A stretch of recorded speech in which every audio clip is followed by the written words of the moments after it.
Donc voilà, bah, bienvenue à tous, bienvenue à toi Mohamed et merci d'avoir accepté cette invitation. Bah, merci à toi Audrey pour cette belle invitation. Ouais. Alors, je vais juste rappeler un petit peu ce qu'est ce live, qui est en fait une émission qui se veut mensuelle, qui a démarré depuis septembre, fin septembre. Voilà, l'objectif c'est d'inviter, ça s'appelle Parlez nous de votre métier. Alors moi je suis praticienne en bilan de compétences spécialisée Ikigai.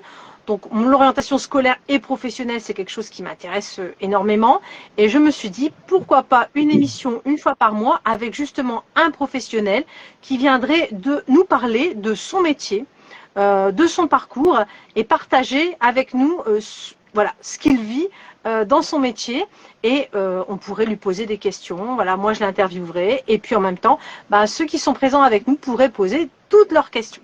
Donc voilà à quoi sert cette émission et je suis ravie de t'avoir avec nous aujourd'hui et de présenter le métier de pharmacien. Parce qu'on a déjà fait des lives ensemble, mais sur ton autre casquette de man mapper, hein, de champion également de man mapping. Mais ce soir, on va parler de ton métier au quotidien. Exactement. Ouais, c'est la première fois qu'on en discute de mon diplôme initial, on va dire. Et c'est ce métier même d'ailleurs qui m'a fait découvrir le mind mapping. Ouais. Ah, merci en tout cas Audrey pour cette belle invitation et merci à tous d'être ici présents ce soir. Désolé, j'ai un peu la voix qui commence un peu à partir, mais C'est de saison. voilà, Et c'est le bon, pharmacien va trouver quelque chose. j'ai ma petite potion, ouais, j'ai ma petite potion avec moi. Donc on va commencer tout de suite. Voilà, donc je t'ai préparé quelques petites questions, mais ce qui est intéressant aussi, c'est que vous, les personnes présentes pendant le live, vous n'hésitiez pas à poser vos questions. Vous les mettez en commentaire et moi je les lirai à ce moment-là. Si vous voyez ce live en replay, voilà, vous pouvez aussi directement contacter le compte de Mohamed, hein, Chayani Mohamed. Vous lui posez vos questions, je pense, directement sur son compte, ce sera aussi plus simple. En tout cas, l'émission sera en replay sur ma chaîne YouTube. Donc voilà, sur la chaîne YouTube, il y a les précédentes émissions, donc n'hésitez pas à regarder également. Et puis le but, c'est aussi de la partager, cette émission, notamment à nos jeunes qui cherchent justement l'orientation scolaire de leurs rêves et puis aux personnes qui se réorientent tout simplement. Donc n'hésitez pas également à partager autour de vous. Et vos questions, bah, c'est le moment, on y va. Moi j'ai préparé les miennes et j'attends les vôtres, tout simplement. On y va Mohamed, si tu es prêt, c'est parti. Peux-tu nous parler de ton parcours? Tout simplement, ton parcours en tant que pharmacien. Alors, explique, si tu peux nous expliquer aussi docteur en pharmacie, parce que des fois on me dit, ah mais pourquoi on dit docteur puisque c'est un pharmacien. Donc c'est intéressant aussi d'expliquer ça. Et puis aussi les moments clés hein, qui ont influencé ta carrière. Qu'est-ce qui t'a incité à devenir pharmacien?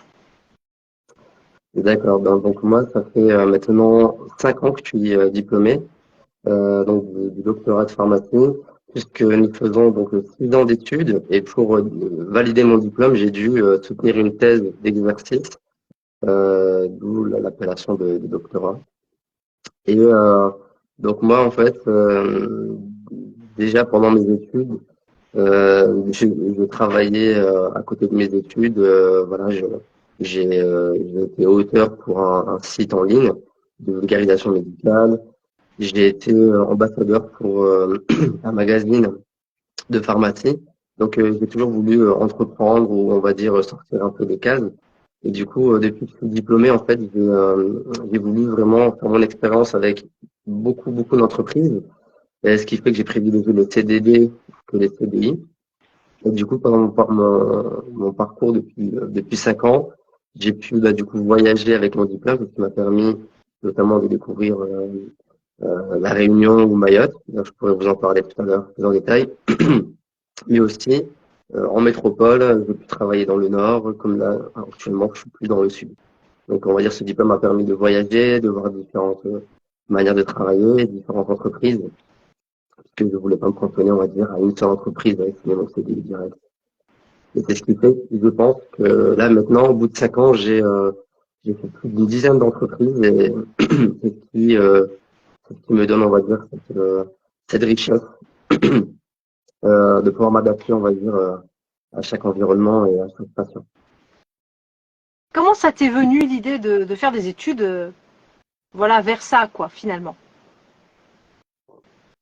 Bah, en fait, moi, depuis que je suis tout petit, dès que j'allais chez le médecin ou chez le pharmacien, je sais pas, je trouvais que c'était des personnes qui dégageaient un certain charisme, une certaine sympathie. Et c'était des personnes envers qui je voulais ressembler. À chaque fois que j'allais chez le médecin ou le pharmacien, on va dire, j'étais bien accueilli ou je me sentais bien, juste après avoir été sorti du cabinet ou sorti de la pharmacie. Et du coup, enfin, moi, pendant mon parcours scolaire, j'ai toujours été attiré par les matières scientifiques. Donc, je me suis naturellement dirigé voilà, vers un bac S. Et après le bac, dirigé vers la fac de pharma, on va dire. J'ai passé la P1. Et, assez intuitivement, sans me poser trop de questions, j'ai suivi ce parcours. Alors, est-ce que c'est des études compliquées? Est-ce que, voilà, ça demande du travail? Ah oui, par contre, les études de pharma, c'est des études qui sont assez complexes. Que, pour y accéder, il faut passer la première année de médecine, enfin, la première année qui est commune avec la médecine, dentaire, sage-femme. Donc, c'est une année très sélective. Vous connaissez sûrement quelqu'un de votre entourage qui l'a tenté ou qui l'y est actuellement. Déjà, la première année est très sélective, c'est des matières très théoriques, très scientifiques. Et une fois qu'on a passé ce concours, on arrive aussi d'ailleurs dans un cycle, on va dire le premier cycle des études de pharmacie qui dure donc 2 ans. Et pareil, là, c'est beaucoup de TP, beaucoup de stages, beaucoup de matières hyper scientifiques. Et donc, arrivé au master, arrivé au doctorat, ben, pareil, c'est des matières assez complexes, on va dire, mais avec du travail, je pense que ouais, beaucoup de personnes peuvent réussir. C'est d'ailleurs durant mes études, bon, on pourra en discuter notre fois, mais que j'ai découvert on va dire d'autres méthodes d'apprentissage pour me permettre de me faciliter à apprendre les matières. Ouais. Il y a le domaine qu'on doit aimer, et puis il y a aussi tout ce qui est à côté, tout ce qui est outils qu'on peut trouver justement pour Oui, faciliter l'apprentissage, la mémorisation. exactement. Oui. Mais Mais c'est c'est vrai vrai que que, voilà, il doit y avoir des hauts et des bas, ça doit pas être évident pour rester motivé, hein. Donc il faut vraiment, voilà, être quand même ah, aimer ces domaines-là quand même. ouais, moi je pense que, enfin, c'est vrai que le système avec le concours en première année, il peut être très, très critiqué. Mais Mhm. personnellement, c'est ce qui m'a donné la force de rester jusqu'au bout, quoi. Parce que tu te dis, bon, ben, si j'ai réussi mon concours, c'est pas pour arrêter en deuxième année ou troisième année. Mais souvent, on entend parler que la première année, c'est la plus difficile et par la suite, ça va aller très facile. Mais c'est pas du tout le cas, en fait. Il faut vraiment, c'est un marathon. Chaque année a, comment dire, a ses difficultés. Moi, personnellement, c'est vrai que mes études, j'ai un peu, on va dire, galéré, quoi, hein. Genre, mes études, ça n'a pas été facile. Après, en fonction des personnes, tout dépend. Mais de manière générale, c'est vrai que on va dire des études assez complexes. Ouais. Mais D'accord. je veux dire, Après, c'est vrai, si tu développes les outils qui va avec, ça peut t'aider. oui, T'entourer de bonnes personnes aussi qui vont te motiver à continuer. Et puis, oui, il faut aimer aussi la discipline, ça c'est clair. Donc voilà, une fois que tu as ces trois-là, et puis voilà, l'endurance euh, et l'entourage, je pense aussi c'est important. exactement. C'est vrai. Et mais tant qu'après, avec, on va dire, ainsi, il y a des lycéens ou des mamans qui regardent cette vidéo-là, au contraire, je pense que ça peut être un challenge à relever et se motiver avec la motivation du travail, de l'organisation. On va dire que tout est quasi réalisable. Alors, une fois pharmacien, là j'ai envie de te dire quelles sont les expériences professionnelles les plus enrichissantes que tu aies connues, que tu as Euh, vécues. ben, pour ma part, donc, ça a été mon premier job en tant que pharmacien. Je pense que c'est celui qui restera marqué à vie. Tu sais, d'avoir vraiment le grade de pharmacien, de travailler en tant que pharmacien. Et, enfin, j'oublierai jamais la première pharmacie là où j'ai travaillé. Bah oui. Et ce qui m'a vraiment le plus marqué, ben, c'est une expérience que j'ai pu faire et maintenant, ça fait 1 an où, où j'ai pris voilà, ma famille et je suis parti à Mayotte. dans un environnement totalement différent, avec une patientèle totalement différente, avec du coup une population totalement différente, des besoins totalement différents. Euh, ça a été vraiment un challenge, un très très gros challenge, mais c'était aussi un pur plaisir de pouvoir sortir de cette zone de confort, de pouvoir être à Mayotte en tant que pharmacien et en plus de ça, là-bas, gérer la pharmacie, puisque la pharmacienne comptait sur moi pour, euh, pour gérer la pharmacie en son absence. Donc, c'était doublement enrichissant et challengeant. Oui, t'as pas vu les choses à moitié, hein. Non seulement tu sors de Voilà. diplôme et tout de suite tu t'en vas. Voilà, Mayotte, je change de cadre, d'environnement. Et il y a plein de Ouais. choses qui doivent être adaptées finalement. Ah oui, Tu oui, découvres quelque chose de nouveau. oui, exactement. Bah, après Mayotte, ça a été quand même au bout de 2 ans d'expérience. Enfin, je l'ai pas fait directement D'accord, après mon diplôme. Mais, d'accord. mais quand même, c'est vrai que là, tu changes totalement d'endroit, c'est une population différente. Et du coup, la manière de travailler aussi est différente. J'avais pu travailler à La Réunion. À La Réunion, c'est comme la métropole. Vous manquez de rien. D'accord. Et le même fonctionnement. Le Mayotte, c'était un peu différent. Et c'est, je pense, l'une des expériences les plus enrichissantes que j'ai pu faire, puisque avec le recul, puisque bah, il fallait s'adapter, il fallait dialoguer aussi avec la patientèle, qui est un mode de fonctionnement différent de ce qu'on peut voir en métropole.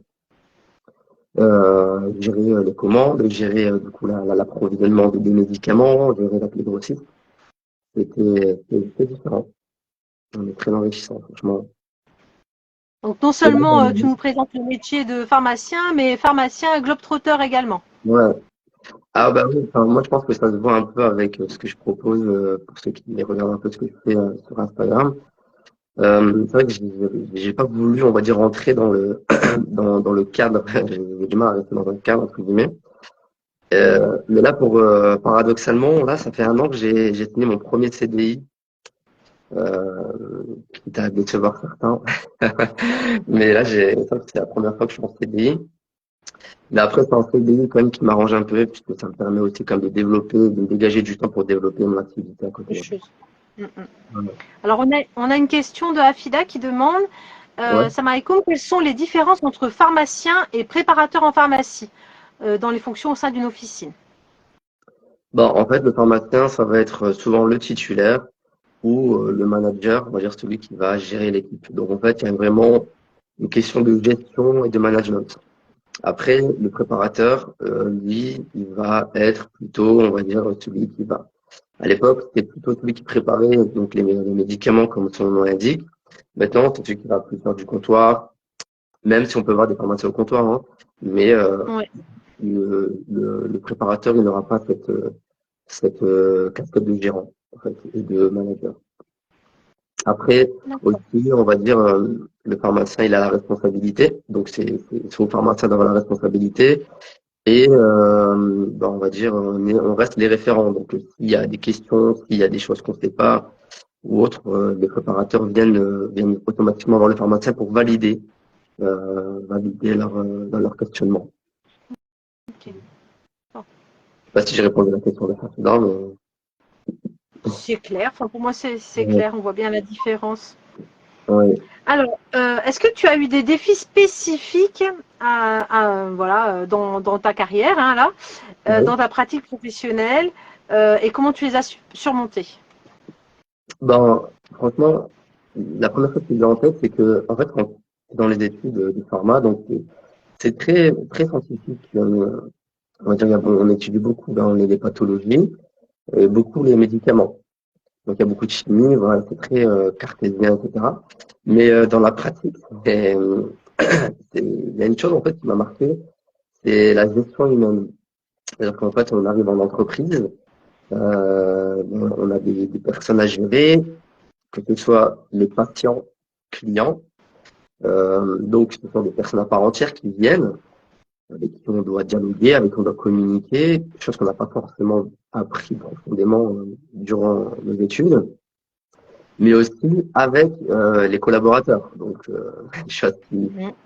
Et enfin, étonnamment, excusez-moi, hein, étonnamment, c'est pas le, comment dire, l'aspect technique la plus difficile, mais ça va être plutôt l'aspect, on va dire, managérial. Et Ouais, c'était vraiment l'un des plus gros défis puisque je me suis du coup formé sur le tas, mais aussi en faisant des formations complémentaires en MBTI, Enneagramme, tout ça, tu vois, pour me permettre ouais. vraiment de comprendre les comportements et comment communiquer au mieux avec le patient en fonction de son type de personnalité, mais aussi les collaborateurs, pour Mm, pouvoir les mm, mm. motiver sans vraiment, tu vois, sans vraiment les démoraliser ou les démotiver. Donc, comment les motiver, que c'est productif, efficace. Donc tout ça, c'est un vrai challenge. Et encore aujourd'hui, j'apprends encore sur ça parce que Ah, euh, c'est compliqué, ouais. C'est compliqué. ouais, Les choses la sont- communication, les ressources humaines, c'est vaste. C'est un gros sujet. Et pour voilà, se former et avoir des outils, c'est important. Et donc, ce qui manquerait un peu voilà, dans ce process d'études de pharmacie, ce serait un peu ça, quoi, Ah le oui, terrain, finalement, les relations humaines. oui, pour ma part. Parce que moi, actuellement, je suis pharmacien, mais je suis pas titulaire, donc j'ai pas de pharmacie à mon nom. Mais Mhm. je suis manager d'une pharmacie avec 10 employés. Donc, faut les gérer. Et c'est vrai que c'est assez complexe. Et Mm, mm, mm. pour l'instant, pour ma part, c'est l'un des défis enfin, une fois diplômé, que je trouve le plus compliqué, mais franchement, je prends plaisir comment dire, les décider. Et ça me permet d'apprendre en fait à côté. Ok. Merci. Alors, je ne sais pas si tu as, d'autres défis ou c'est celui-là le plus que tu avais vraiment envie de partager avec nous. Bah, lui, maintenant, le deuxième plus récent, on va dire, c'est les nouvelles missions en tant que pharmacien, on a beaucoup de vaccinations, de tests à faire et aussi faire face aux ruptures. Peut-être que je vous en reparlerai tout à l'heure. Ouais, ça, on va l'aborder. Obligé, Voilà. obligé. C'est quelque chose qui nous tient, je pense, à cœur tous les deux à aborder. Ok. Ouais. Alors justement, dans tes rôles, on va parler des rôles enfin, de tes rôles en tant que pharmacien, dans ta pharmacie, tout ce que tu fais, et puis nous dire, voilà, toi, ce qui te passionne le plus dans ces rôles. Ben, moi, c'est vrai que, comment dire, le métier de pharmacien, je pourrais le résumer en trois rôles principaux, on va dire trois grands axes. Premièrement, bah, c'est l'axe, le rôle scientifique. C'est que on a avant tout des docteurs en pharmacie, donc on a avant tout un diplôme scientifique. C'est le cœur du métier. C'est qu'avant tout, on a en face de nous des patients, donc des personnes qui sont malades, on vend des médicaments. Donc, il faut vraiment aimer, on va dire, les sciences et avoir une connaissance approfondie des molécules et des pathologies. Deuxièmement, je parlerai plutôt de l'axe relationnel.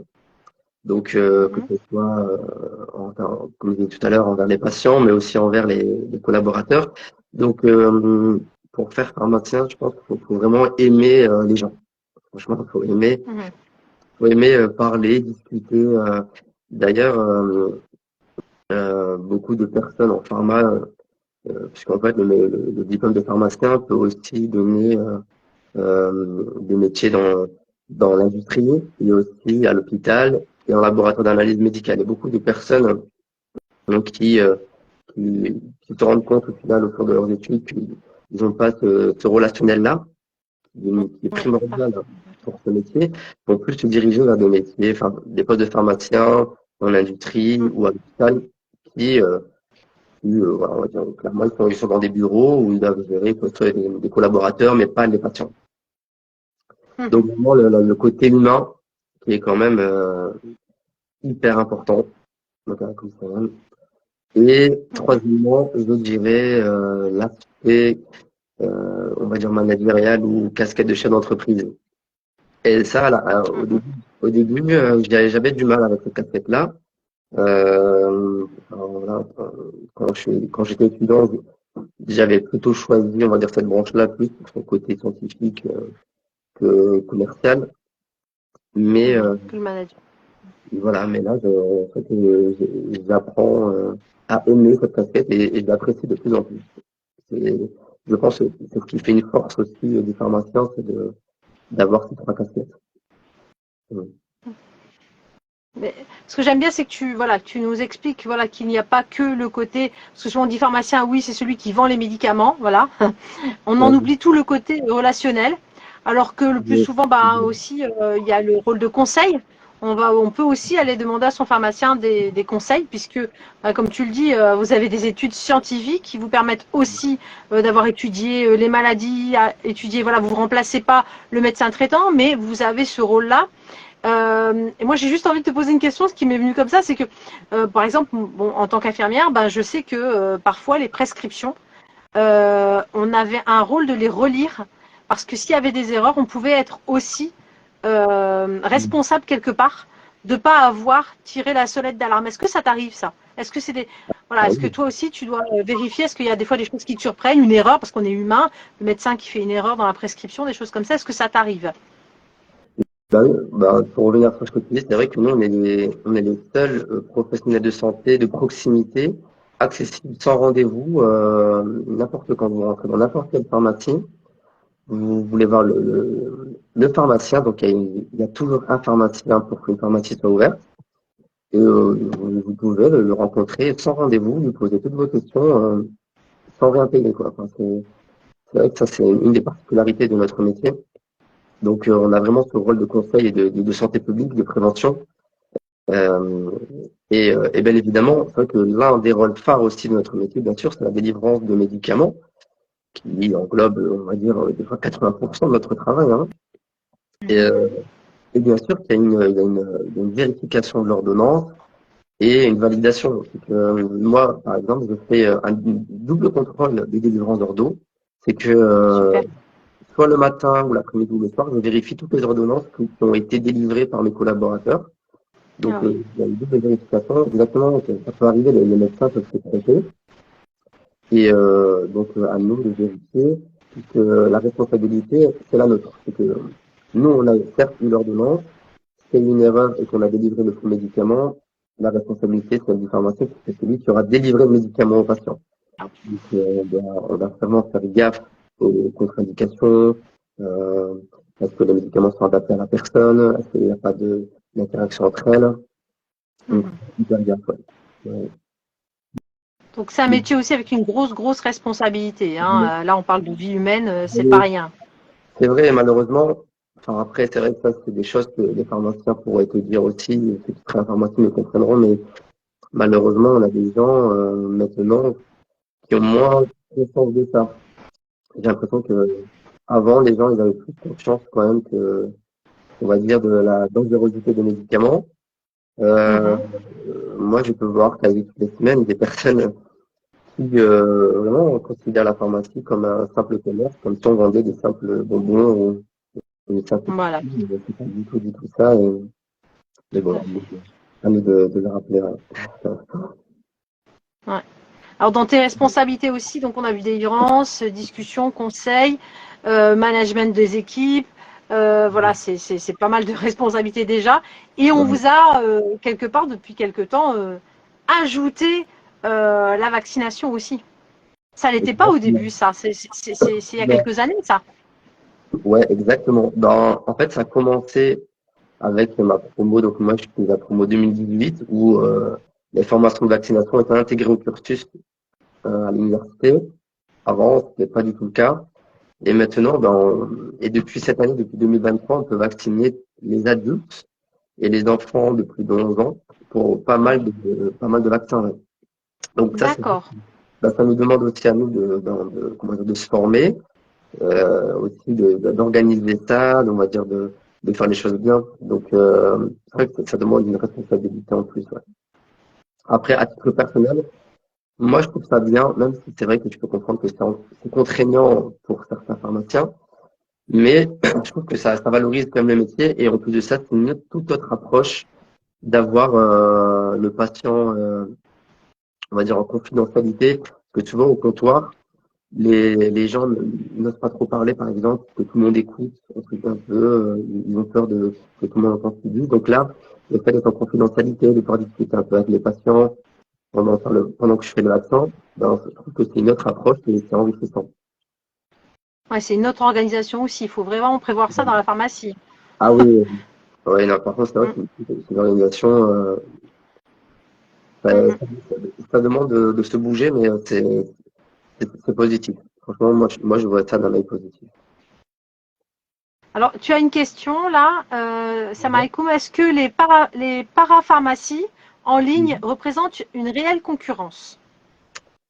Bon, oui, oui, oui, c'est une concurrence comme une autre. Après, est-ce qu'elle a plus d'impact qu'une autre pharmacie? Je sais pas, mais oui, c'est une concurrence comme une autre, hein, c'est clair, puisque maintenant, les gens achètent plus facilement sur Internet. Donc, après, maintenant, pour vendre des produits en ligne, faut avoir une pharmacie. Donc, souvent, ce sont des pharmacies en fait qui vendent en ligne. Donc, au final, ça reste Mm. dans le domaine du pharmacien. Et est-ce que c'est pas, voilà, plutôt, enfin, un risque au niveau de l'automédication quand même ça? Ouais, non, c'est vrai que ça n'aide pas, on va dire, à diminuer l'automédication. C'est clair que le fait d'avoir accès plus facilement à des médicaments, ça n'aide pas. Mais malheureusement, en France, c'est vrai qu'il y a un gros travail à faire sur l'automédication. Et d'ailleurs, parmi les nouvelles missions, on a aussi ce qu'on appelle des bilans de médication. Pour faire simple, on va pareil prendre le patient en confidentialité, on va faire le point sur ses médicaments. Puis des fois, comme tu le sais très bien, Audrey, des fois on a des patients avec des piluliers, avec plein de médicaments, beaucoup, beaucoup de médicaments, certains qui ont été introduits il y a des années qui ne servent plus vraiment. Jamais parti. Ouais, Mm, donc à mieux faire attention. Ouais. mm, mm, mm. Ok. Alors maintenant, voilà, je vais parler du rôle bah, justement du naturel en pharmacie. Alors, comment perçois-tu le rôle des remèdes naturels et des produits naturels dans l'industrie pharmaceutique? On a vu évoluer ça énormément. Voilà, tout ce qui est médication naturelle, ça rejoint un peu l'automédication aussi, mais justement, pour éviter l'automédication, est-ce que voilà le rôle des pharmacies, voilà, est-ce qu'il y a un rôle pour le pharmacien là-dedans aussi? Et toi, qu'est-ce que tu en penses? Bah, c'est vrai que, comme tu as souligné, il y a un engouement énorme pour le naturel depuis quelques années maintenant, ça fait 10 ans. Mhm. Euh, et après, comment dire, c'est une chose. Moi, je le vois d'un bon œil, parce que moi, à titre personnel, là, je me forme en fait aux médecines naturelles, euh, aux approches naturelles, puisque ça a été la première médecine. Euh, et je pense que il faut le voir d'un bon œil, il faut le prendre, on va dire, de manière positive. Après, il faut faire attention, puisque malheureusement, on va dire, enfin, surtout on va dire pour la population, on peut croire que si c'est naturel, si Mhm. c'est des plantes, c'est sans risque, tu vois, c'est pas grave, tu peux prendre, on va dire, le plantes comme on veut, mais faut faire attention. Faut vraiment, si vous voulez prendre des plantes, si vous voulez vous soigner par les plantes, il faut vraiment faire appel à des professionnels qui connaissent leur métier. Il y a de plus en plus de médecins qui, euh, qui se forment aussi à ça, beaucoup de pharmaciens. D'ailleurs, là, voilà, juste, il y a quelques mois, je me forme actuellement à ça. Et faire très attention surtout pour ceux qui ont des traitements chroniques, la prise concomitante de plantes avec des médicaments que vous prenez déjà peuvent entrer en interaction. Donc, il faut faire très très attention.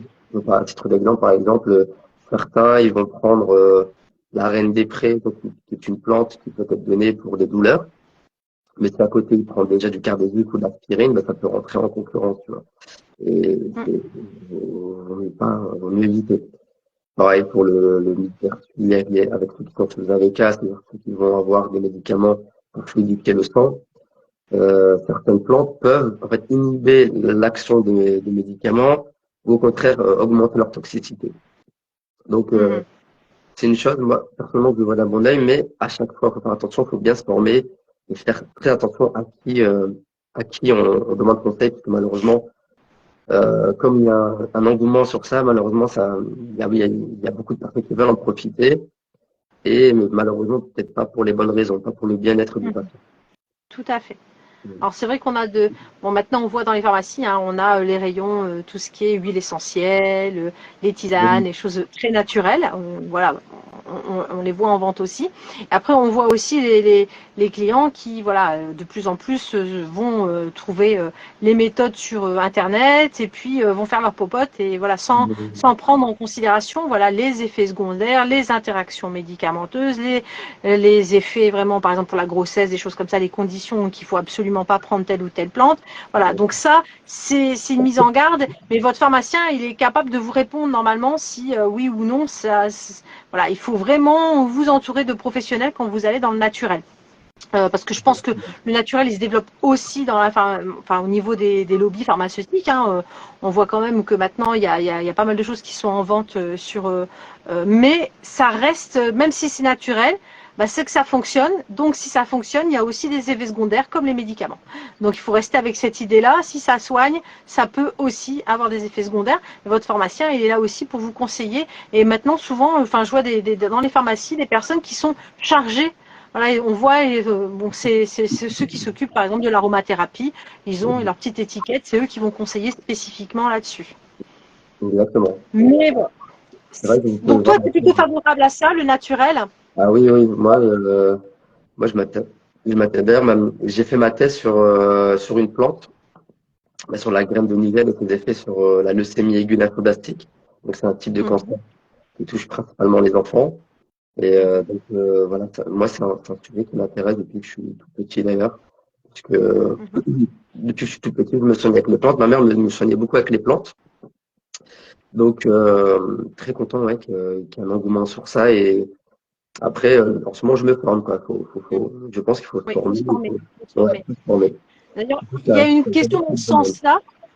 Il y a une ouais. question un peu dans cette histoire de conseil d'automédication. Il y a quelqu'un qui demande que pensez-vous de l'impact de l'intelligence artificielle sur l'industrie pharmaceutique et aussi sur le conseil?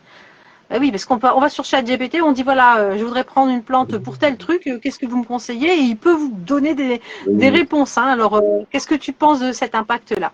oui, ben, je pense que enfin, il y a quoi, il y a 20 ans, cette question se posait avec Google, par exemple, avec Internet. Avant, c'est vrai que les gens allaient chez le médecin, chez le pharmacien, ils n'avaient pas vraiment connaissance, ils allaient eux pour le savoir, ils allaient le voir pour le savoir. Maintenant, le savoir est devenu une commodité, entre guillemets, parce que tout est accessible sur Internet, ou maintenant avec l'intelligence artificielle. Donc, Mhm. en fait, c'est comme tout, je pense. Il y a un bien, mais il y a une certaine limite. C'est que ChatGPT sera jamais votre médecin ou pharmacien. Il peut se tromper puisque lui, il va pas vous prendre dans votre ensemble. Il va C'est ça. répondre. Voilà, Alors, ouais, ChatGPT va rajouter la phrase attention, il y a certaines contre-indications, veuillez vous renseigner auprès de votre médecin. Il va rajouter cette phrase-là par sécurité, d'accord, mais ouais, il va pas vous dire ça fait ça si vous prenez ça et à votre âge, voilà, dans telle circonstance, ça peut. Il va pas aller dans le détail. Donc, c'est des mais limites. Ça peut être bien, mais il y a des exactement. limites. Après, c'est bien que le patient s'intéresse, il s'informe de lui-même, et même pour le pharmacien, ça peut être un atout puisque ça peut nous aider aussi, comment dire, sur plein de choses. Hein, dans la pratique, au final, l'intelligence artificielle peut nous aider pour automatiser certaines choses, ou pour à l'aide au conseil ou aide à la délivrance. Vous voyez, moi, je pense que ce sont des outils avec lesquels il ne faut pas se fermer. Au contraire, comme on dit. Il faut vivre avec son temps, c'est-à-dire qu'il faut vivre avec l'évolution. Si on se cantonne à la pratique de la pharmacie d'il y a 50 ans, ça fonctionne pas. Les métiers évoluent, les métiers changent. Le métier du pharmacien, comme le métier de professeur, infirmier, médecin change. Mais il faut s'adapter. Comme on dit, l'intelligence, c'est l'adaptation. Donc, faut savoir s'adapter et le prendre comme une force. Moi, c'est comme Mhm. ça que je dirais, ouais. Mhm. Quelqu'un qui dit la différence avec Google, c'est que ChatGPT fait une véritable analyse en fonction des données qu'on lui Mhm. fournit. Le Oui, problème, c'est qu'on se rend compte que les gens, ils savent pas ce qu'ils doivent demander clairement.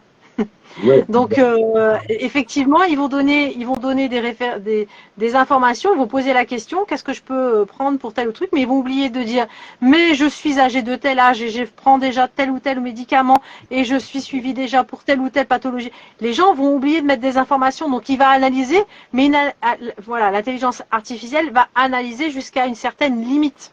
C'est-à-dire qu'il va exactement. pas, voilà, il peut pas aller vous poser des questions, lui, voilà, pour que vous répondiez. Donc il n'y a pas d'interaction. Moi je pense que c'est la limite quoi.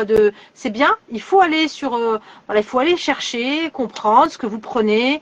Voilà, c'est très intéressant. Vous pouvez demander des conseils, mais bah, l'intelligence artificielle, il n'y a pas d'interaction vraiment. Enfin, c'est à vous à poser les bonnes questions en étant le plus complet possible.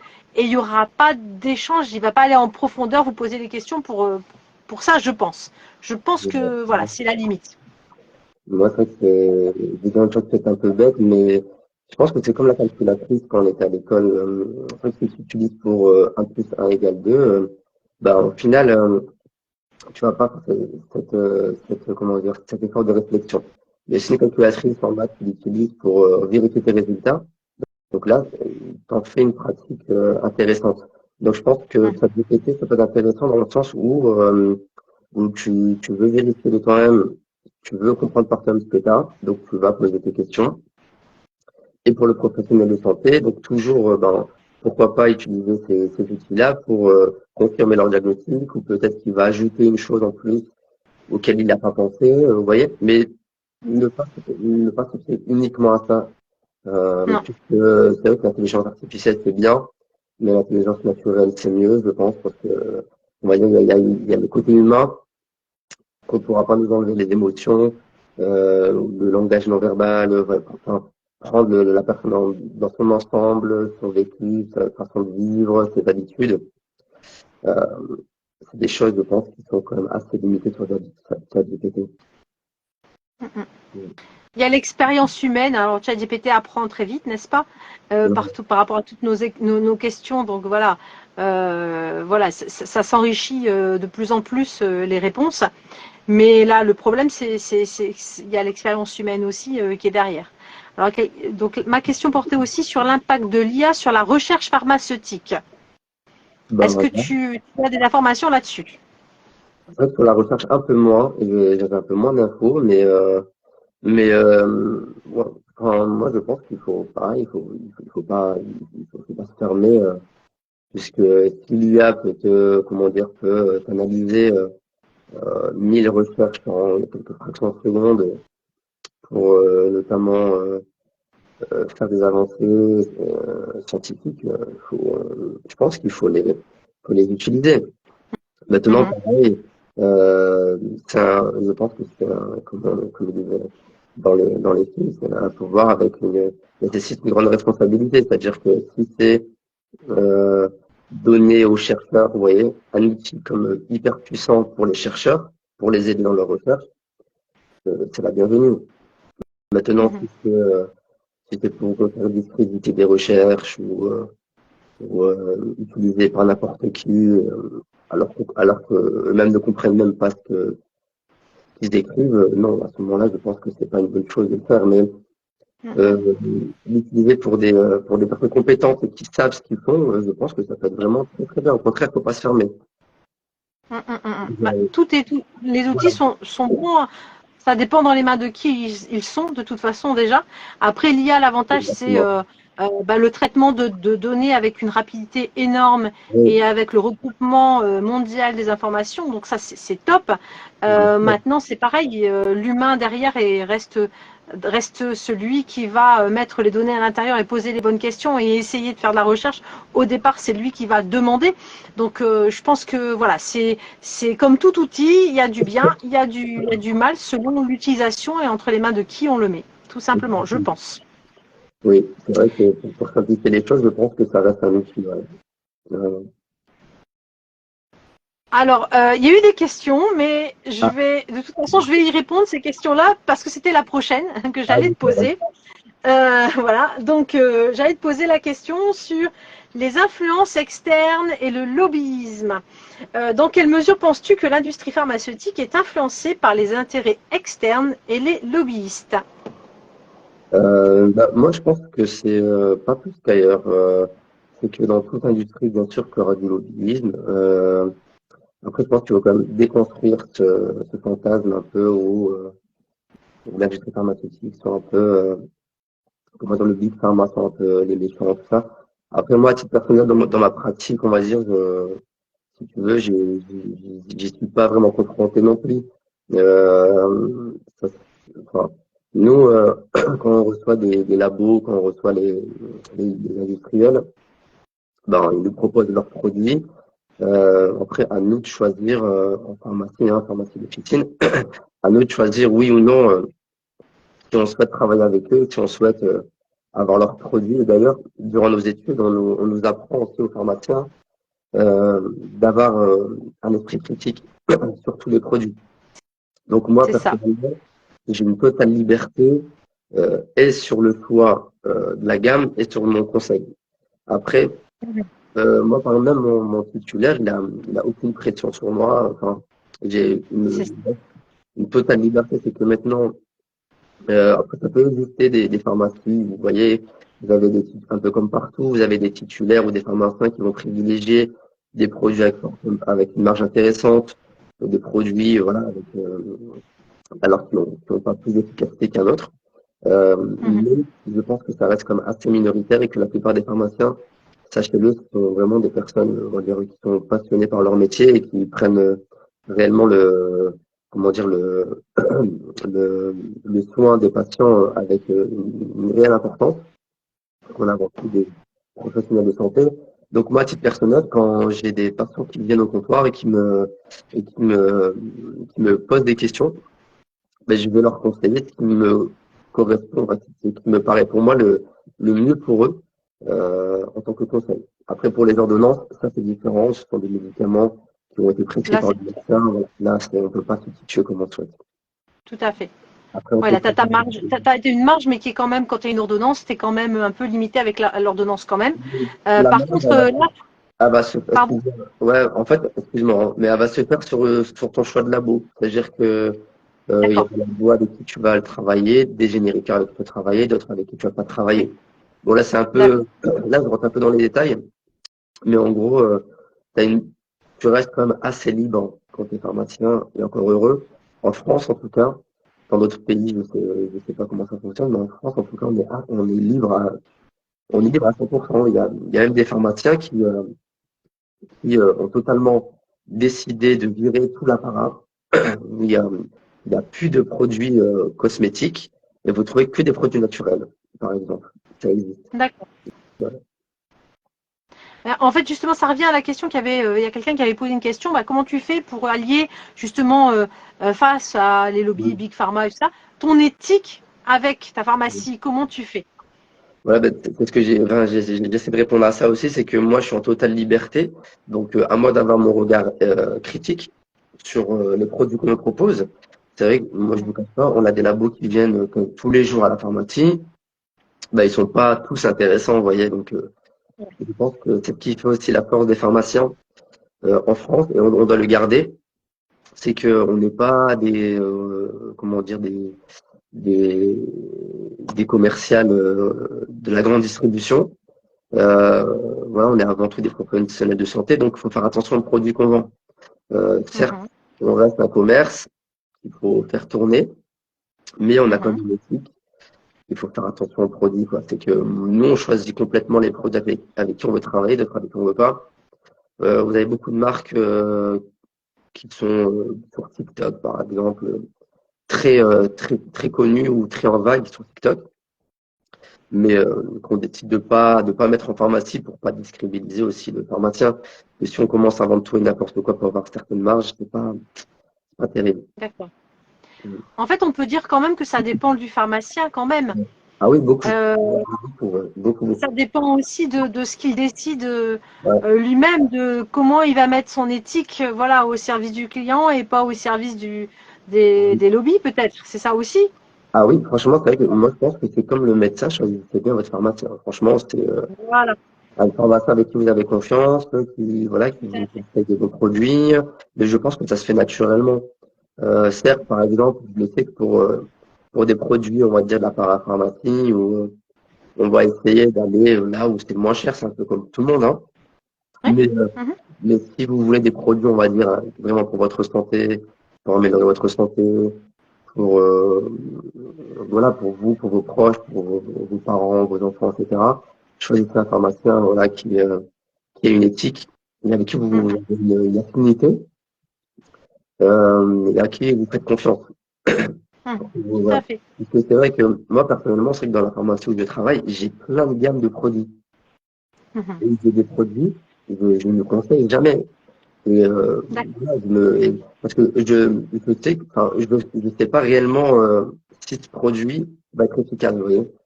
Donc moi, Mhm. ce que je propose, c'est que, enfin, quand je propose, c'est que je suis sûr du labo et je suis sûr qu'elle sera efficace. Donc c'est aussi une question de confiance, hein, finalement, avec le professionnel, comme pour un médecin, un infirmier, voilà, c'est quand même une question de confiance. Oui, exactement. Ouais. Et alors même dans le naturel, il y a aussi la concurrence et du lobbyisme, hein, parce que bon là on parle des médicaments, des lobbies pharmaceutiques, mais moi j'ai un témoignage comme ça par rapport à du miel. Voilà, un patient qui était soigné pour des plaies et le médecin, voilà, il était un peu à court voilà, de solutions pour la cicatrisation.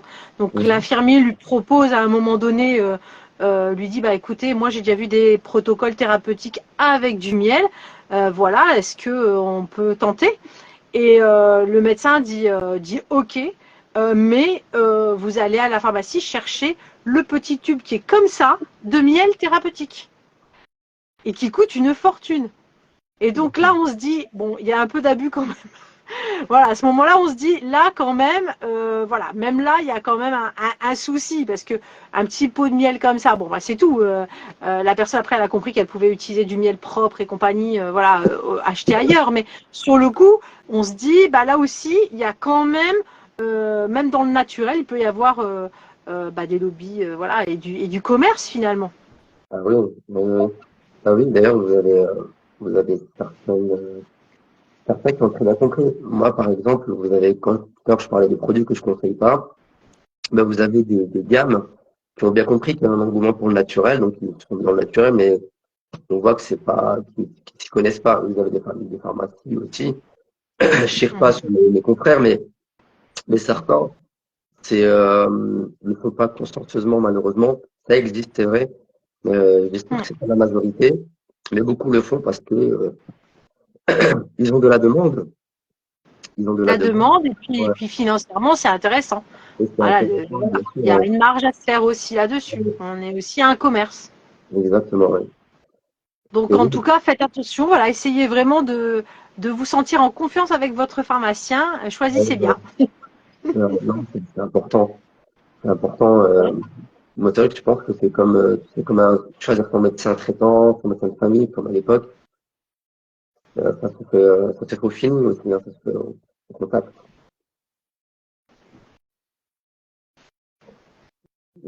D'ailleurs, Donc du coup, mais tu fais comment? Parce que par contre, on a vu, bah, on a parlé d'automédication, voilà, voilà, de plus en plus, les gens ont accès de plus en plus aux informations.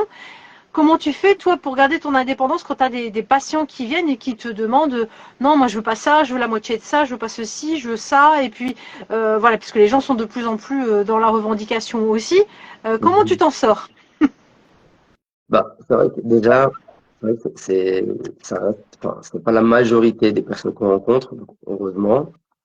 Après, euh, quand moi personnellement, j'ai une personne comme ça qui vient me voir au comptoir et qui est déjà bien informée, et, je le prends, au contraire, je le prends ouvertement. Et ce qui est bien, c'est que ben, souvent, ben, on peut toujours leur apporter quelque chose en plus, ou comprendre ce qu'ils Mhm. veulent.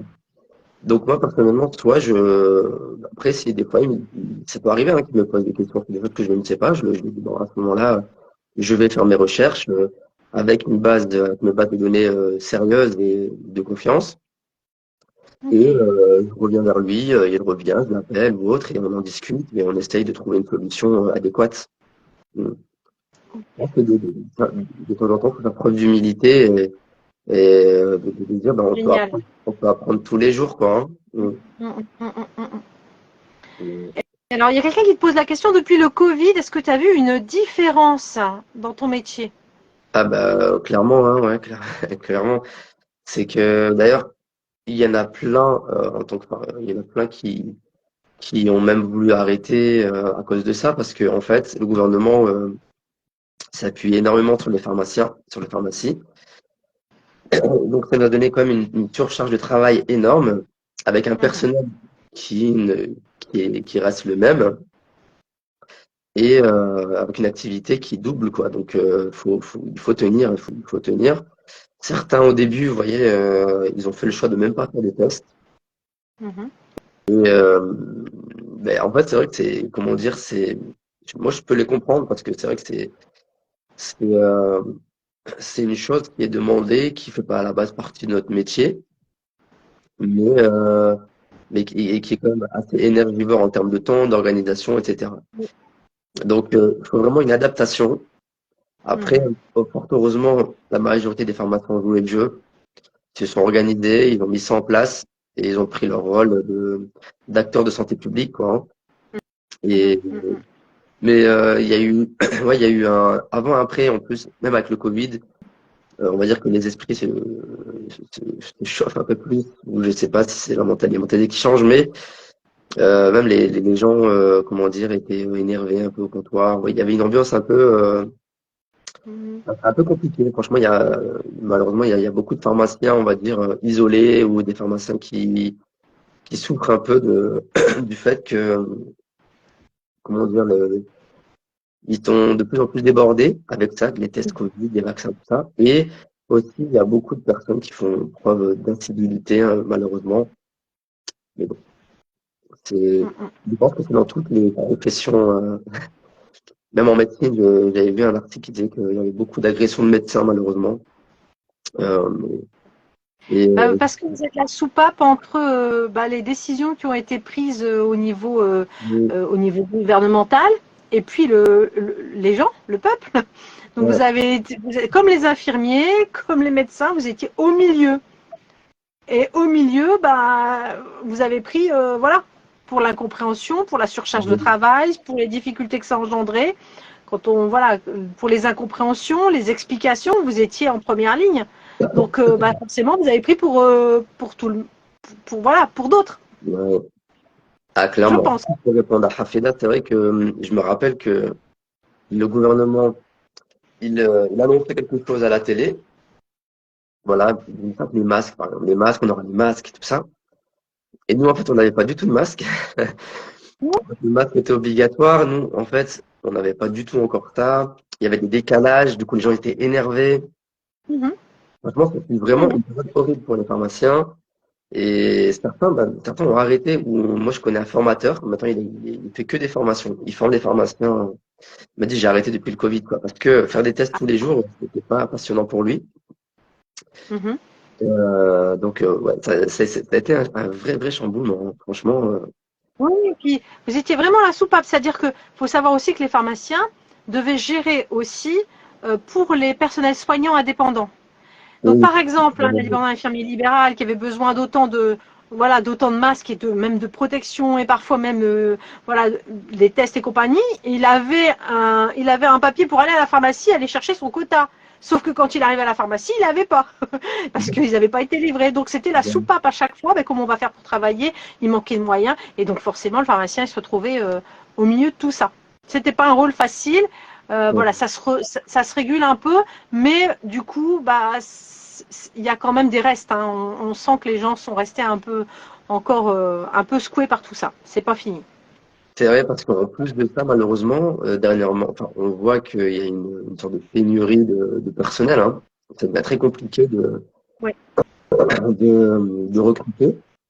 Donc, Mhm. indirectement, donc, pour ceux qui souhaitent se lancer dans ce métier-là, sachez que il est maintenant facile de trouver du travail.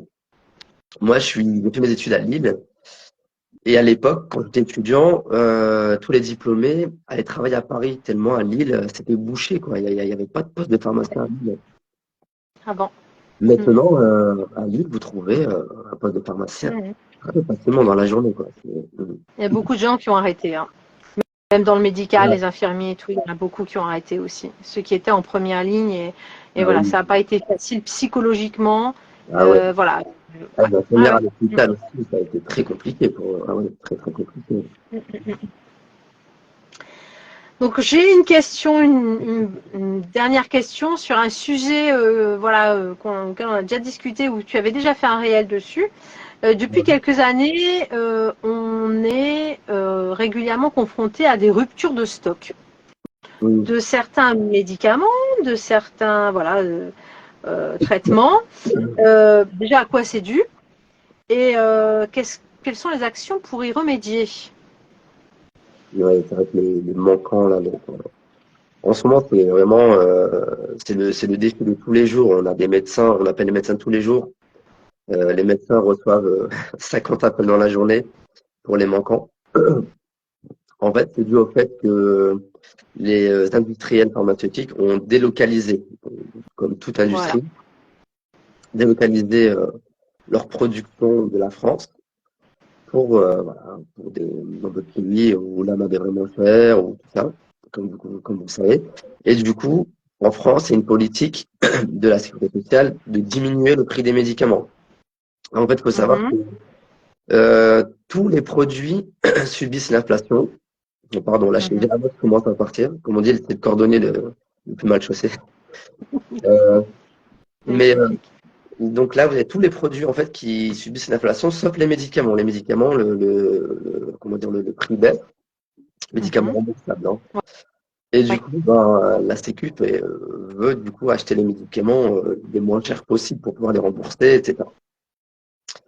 Et du coup, ben, malheureusement, ça reste, on va dire là, on va dire que c'est des problèmes financiers et politiques, puisque, puisque les, puisque les industriels vont automatiquement vendre leurs produits à un appel d'offres qui va être beaucoup plus conséquent.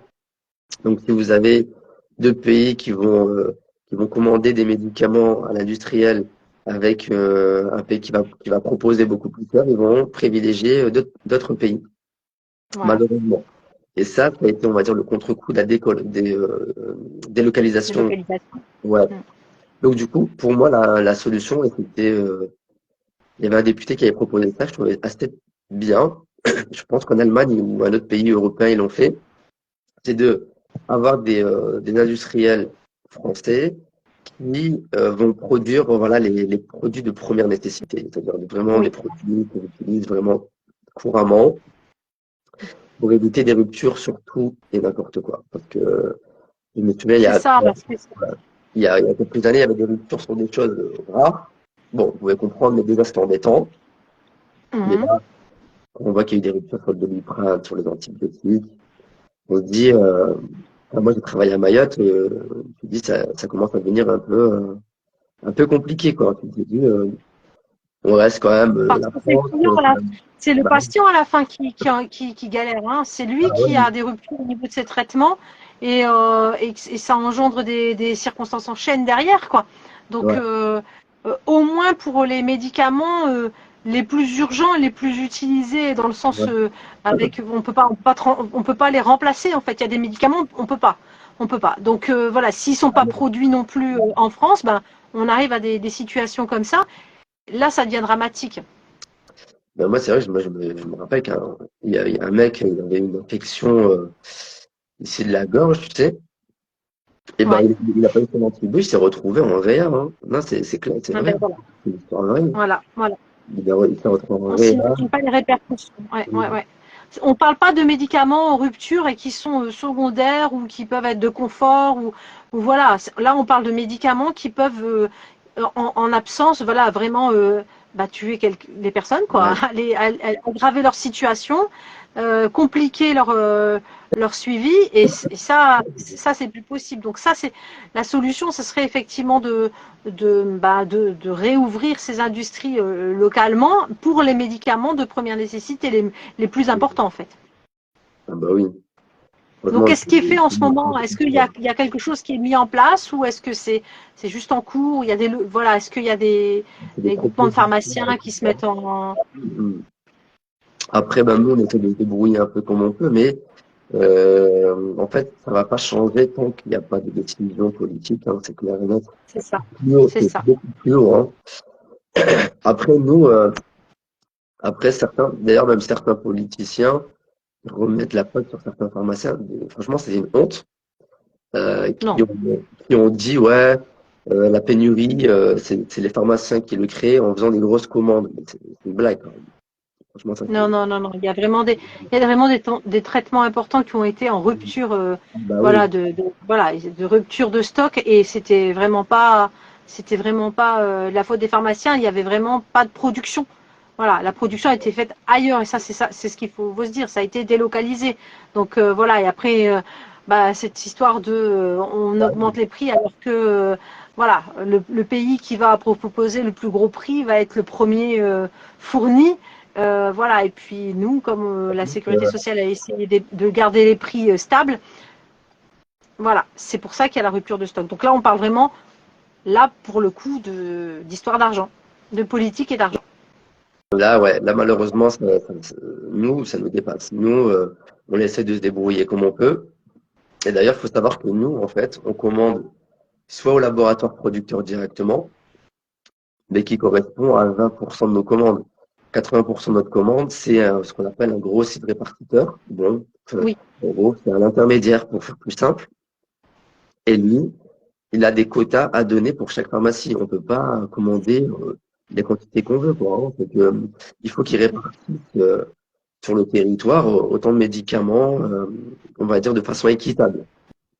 Donc, nous, après, on essaie de se débrouiller comme on peut, quoi, hein. Merci d'avoir abordé ce sujet parce que moi, ça me tenait à cœur aussi d'en parler. Toi Ah aussi, oui, j'avais déjà vu un réel là-dessus ah oui. et puis je pense que c'est important de faire aussi, bah, de profiter d'une émission pour en parler. Voilà. Oui, ben, En tout cas, est-ce que tu as des choses à ajouter? oui, ben, en fait, j'ai fait l'audace pour l'Ozempic. Et l'Ozempic, c'était encore beaucoup plus cher, puisque là, en fait, c'est un médicament qui était en rupture, où on avait du mal à se le procurer. Et en plus de ça, bon, il s'avère que c'est un médicament qui permet de perdre du poids. Bon, c'est bien, mais indirectement, ben, ça, comment dire, ça a pénalisé les médicaments, les patients qui en bénéficient. Donc, l'Ozempic, c'est un médicament qui est donné pour les diabétiques. Et du coup, il y a Oui, je me rappelle de celui-là. Oui, ouais, de ce des problème-là. diabétiques parce que des gens voulaient perdre du poids, se retrouver sans médicaments et du coup avec qui pouvaient engendrer des problèmes graves à leur santé, quoi, hein. C'est vrai que c'était Alors là, c'est aussi le fait que bah, vous vous êtes retrouvé avec des personnes qui ont, bon, sur les réseaux notamment, beaucoup influencé les personnes à prendre ce type de médicament pour perdre du poids, alors que c'est un médicament qui à la base est surtout utilisé pour les diabétiques et parfois le seul médicament pour certains diabétiques. Donc bah voilà, ils se sont retrouvés sans traitement, rupture de stock aussi à cause de ça. Donc l'utilisation raisonnée est important aussi et vous avez un grand rôle aussi les pharmaciens dans cette bah voilà de cette communication. Et voilà, c'est ce que tu avais fait pendant un réel, je me rappelle, tu avais tiré la sonnette d'alarme et voilà. non mais Ça fait partie de ton rôle aussi et heureusement que certains le font. oui, c'est vrai. Alors, est-ce que tu aurais encore des choses à nous dire sur ton métier, des choses que j'aurais pas posées comme question, j'aurais pas approfondi et que toi, tu aurais vraiment envie de partager? Moi, la chose vraiment que on va dire que je veux partager, c'est en fait, ce qui m'anime le plus dans mon métier, on va dire ce que j'aime le plus. Vous voyez? Maintenant, je me suis rendu compte que j'aimais beaucoup ben, aider les gens, me rendre utile. Euh, en fait, du coup, ça se traduit par le fait d'avoir monté des associations ou par le fait d'avoir monté Minor Art. Donc, soit pour aider les personnes, on va dire, dans l'échelle, hein, donc aider les personnes à se nourrir avec les associations. Après, ben, ça va être aider les gens à mémoriser, on va dire, à apprendre avec MindMap. Mais en tant que pharmacien, Mhm. j'aide les gens à se soigner, à se sentir mieux, à me rendre utile, à les aider dans leur traitement.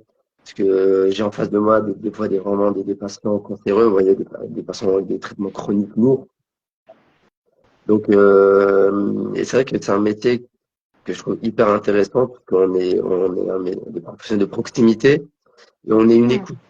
des fois, franchement, moi, je me souviens au début, quand j'étais jeune, encore étudiant, juste en écoutant les gens, un petit sourire, en posant des petites questions, les gens me disaient merci beaucoup pour votre gentillesse, merci. Mais je comprenais pas, je me pourquoi ils disent merci. Moi, pour moi, j'avais rien fait. Et en fait, vous savez, vous avez beaucoup de personnes âgées en France, surtout. C'est vrai qu'un peu moins pour ceux qui sont comme moi d'origine maghrébine, en Algérie, ou au Maroc, ou en Tunisie. Souvent, les personnes âgées sont encore dans les familles, vous voyez, elles sont pas isolées. Mais en France, malheureusement, c'est vrai qu'il y a un peu moins cette culture où on va dire on va regarder les personnes âgées, etc. Donc, vous avez beaucoup, beaucoup de personnes âgées. En pharmacie, moi, là, dans la formation où je suis, 50% de la patientèle, c'est des personnes âgées. Plus de 60 ans, Mhm. 5 ans. Donc, du coup, ils aiment bien venir à la pharmacie, parler un petit peu. Des fois, ils vont parler de tout et n'importe quoi, mais ça leur fait plaisir. Ça En rompt fait, la c'est solitude. avoir une écoute. Ouais. Donc, Ça rompt la solitude et je vais pas. Enfin voilà, même nous, c'est ce qu'on disait aux personnes âgées quand elles sont toutes seules et qu'elles peuvent encore marcher, être autonomes. Allez ouais, chercher vos médicaments à la pharmacie parce qu'on sait très bien qu'elles vont passer un petit temps à discuter. ouais, Elles vont voir du monde. ouais. C'est important, c'est important. Ouais, franchement, on a un rôle social énorme, hein. Franchement, c'est pour ça Mhm. qu'en France, ils ont voulu un maillage un peu où vous avez des pharmacies partout en France. Euh, Mhm. on avait pris une pharmacie pour 2000 habitants en moyenne. Mhm. Et, franchement, moi, c'est ce qui m'anime le plus à côté du côté scientifique, à côté du côté commercial, tout ça, c'était le côté humain, le côté où on se Humain. rend utile. En fait, tu te dis que tu rentres le soir, tu te dis, bah, mine de rien, quand même, si lui m'a énervé. Le soir, souvent, quand tu rentres chez toi, tu te rappelles que de ceux qui t'ont énervé. Mais Bon. c'est vrai, mais après, tu te dis, bon, bah, mine de rien, à côté de eux, des deux, trois personnes qui m'ont énervé aujourd'hui, bah, j'ai aidé un tel, on a livré l'autre, on a été utile. Et ça, je Mhm. pense que ça n'a pas de prix, quoi. Je me dis, je suis quand même payé à conseiller, à aider les gens, et franchement, c'est un métier, moi, perso, qui me passionne.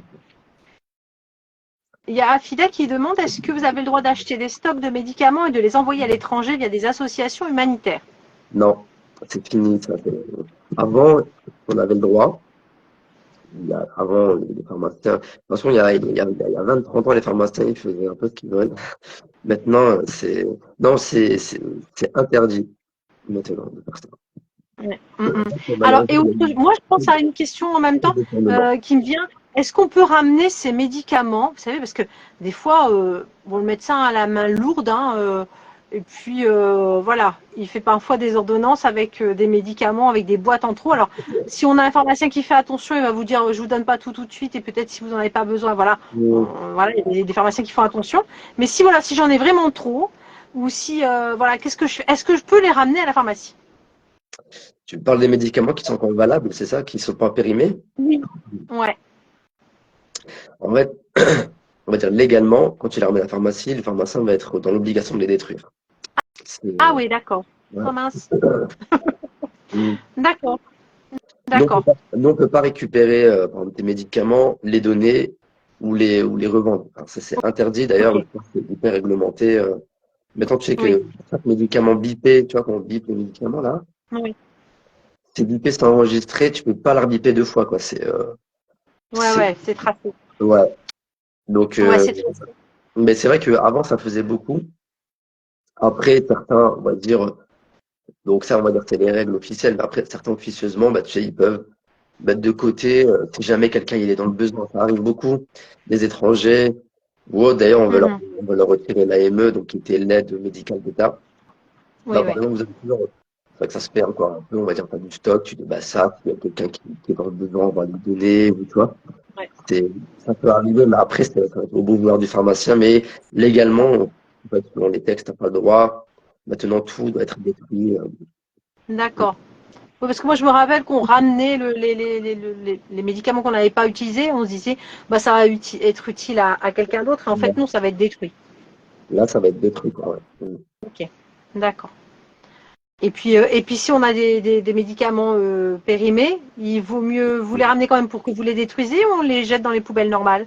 Non, là, par contre, là, il faut les ramener, puisque nous, on a un circuit exprès pour les médicaments. Voilà. pour éviter de contaminer la nappe phréatique, contaminer les eaux. La pratique. Mm. Et je vous assure que ça, c'est super important.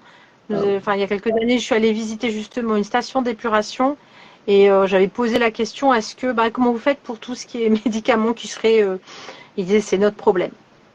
C'est notre problème parce que voilà, il y a des traces qui restent dans l'eau, hein, donc c'est important de voilà, de s'en débarrasser mais proprement. Tu me rappelles un reportage, là je pars encore sur autre chose, hein, bon, mais pour ceux qui ont des questions, n'hésitez pas à les poser. Oui, oui, Il y avait n'hésitez pas. un reportage, c'était, je crois, en Inde. D'ailleurs, en Inde, qui est maintenant l'un des plus gros producteurs de médicaments. Et Mhm. malheureusement, en Inde, on va dire, la réglementation n'est pas comme en Europe. Et en fait, tu sais, ils jetaient les antibiotiques dans l'eau. Donc, il y avait Oui, des rivières pleines d'antibiotiques. Et ce qui se passe, c'est que, du coup, les bactéries qui sont présentes dans l'eau vont commencer à faire de la bactério-résistance, c'est-à-dire qu'ils vont s'habituer. voilà. Et du coup, ça crée des bactéries super fortes, super résistantes à tous les antibiotiques. Hyper résistante au traitement habituel de toute façon. Et c'est ce qui donne, mais du coup, des fois, vous avez des bactéries qui, si on continue à faire ça, il y aura des bactéries qu'on ne saura pas traiter, en fait. Donc, C'est ça, euh, c'est ça. ah bah, il y a ma sœur qui a rejoint, Linda. Donc, n'hésitez Alors, pas à je ne poser sais vos pas s'il y a d'autres questions. questions. J'en vois plus d'autres. Je pense qu'on a abordé pas mal de sujets. Ouais. Bah, merci beaucoup. Franchement, c'est vrai que c'était C'est moi qui te remercie. En tout beaucoup. cas, si vous avez des questions, voilà, à la suite de ce live, voilà, ou quand vous regardez le replay sur YouTube, n'hésitez pas. Hein, voilà. Allez, il y a encore une question d'Afida. Avez-vous vu une différence dans votre pratique à Mayotte? Avez-vous été frustré? Oui, il y a une réelle différence. Frustré, non, je n'ai pas été frustré puisque en fait tu acceptes et tu te débrouilles, tu trouves toujours une solution. Après, ça va, franchement, mine de rien, même si c'est pas la métropole, hein, mais on a réussi quand même à avoir, on a des commandes de grossistes tous les jours. Le grossiste, c'est les médicaments sous prescription médicale. Et, les laboratoires aussi livrent, on va dire, tous les 2, 3 mois. Donc les pharmacies, Ok. donc ça va, on n'a pas été frustrés, heureusement. Ça reste comme un territoire d'outre-mer, donc Mhm. il y a quand même enfin, ça reste une pharmacie quand même qui est française. Mhm. Donc ça va, on a réussi Ok. à se débrouiller. Et vous avez des Merci. pharmacies là-bas qui fonctionnent très bien à Mayotte, hein, qui fonctionnent très bien, qui tournent bien.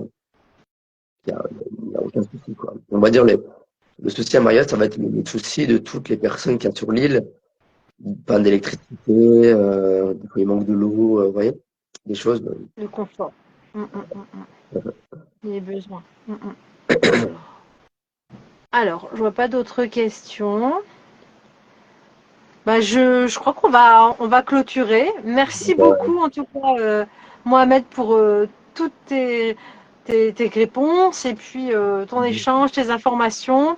Tu nous as bien présenté le métier et ta passion et on a bien compris qu'il y a plein de possibilités aussi autour de faire des choses complémentaires qui vont avec ce métier-là dans l'associatif et voilà, il y a beaucoup de choses à faire aussi autour, prévention, voilà, il y a pas mal de choses et ben, je te remercie pour tout ça.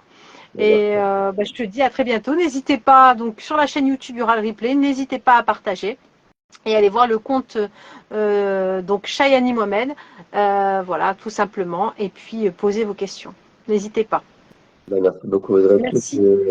C'est la deuxième fois qu'on me demande de parler de mon métier. La première fois, ça a été à la mosquée d'Inelgaz, d'ailleurs, où j'ai parlé devant les étudiants de pharma, des étudiants qui étaient en pharma ou médecine, première année. Et je me rends compte que c'est intéressant d'échanger, que souvent on est dans notre métier, on ne se rend pas compte en fait de ce qu'on fait quand on s'y habitue. Le fait d'échanger et de pouvoir l'expliquer à d'autres, c'est hyper intéressant. Donc, merci à toi de m'avoir donné l'opportunité. Merci à tous Avec plaisir. d'avoir été là. Et moi, je vais me prendre ma petite tisane et mon miel. Soigne-toi bien, Laï Shefik. Prends soin de toi. Merci. Et donc, je vous dis au mois prochain avec un nouvel invité, un nouveau métier. Et puis, même principe, on pose ses questions, on partage.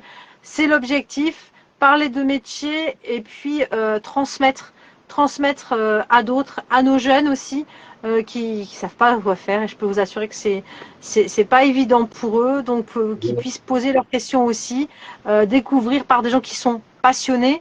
Voilà, donc n'hésitez pas en tout cas. Et puis, si vous avez des métiers que vous souhaitez voir présentés, n'hésitez pas à me contacter aussi. Voilà.